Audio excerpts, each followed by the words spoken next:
50 años antes del famoso Titanic, ocurrió un desastre marítimo que quedó prácticamente olvidado, el SS Arctic. Era 1854, un majestuoso transatlántico de vapor que unía Nueva York con Liverpool. En su cubierta, pasajeros de lujo disfrutaban de la comodidad de salones elegantes, comidas exquisitas y la sensación de estar a salvo en uno de los barcos más modernos de su tiempo. Pero en medio del Atlántico, la calma se rompió. El Arctic chocó con un pequeño mercante llamado Vesta.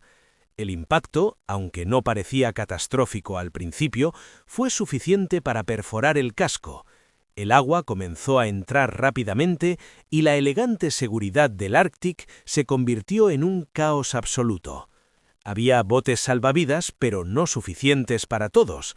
La tripulación, siguiendo las costumbres de la época, priorizó a los pasajeros de primera clase, dejando a los de segunda y tercera prácticamente a su suerte.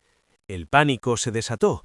Hombres, mujeres y niños tratando de subir a los pocos botes disponibles, mientras otros eran arrastrados por las gélidas aguas del Atlántico. De las más de 400 personas a bordo, más de 300 murieron aquella noche. El desastre del Arctic fue un golpe tremendo para la confianza en la navegación transatlántica, pero con el paso de los años, la tragedia fue olvidada.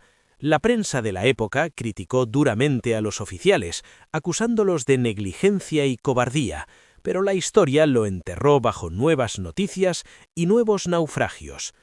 Hoy, cuando hablamos de grandes desastres marítimos, pensamos en el Titanic, con su historia épica y su final trágico, pero el Arctic nos recuerda que las lecciones fatales ya existían medio siglo antes. La arrogancia, la falta de preparación y la escasez de botes salvavidas ya habían cobrado vidas y la humanidad simplemente no lo recuerda. El SS Arctic nos deja una pregunta inquietante. ¿Cuántos naufragios han sido olvidados mientras solo recordamos los más famosos? Y nos recuerda también que la historia, aunque seleccione a sus héroes y villanos, no puede borrar la tragedia de quienes se perdieron en el mar.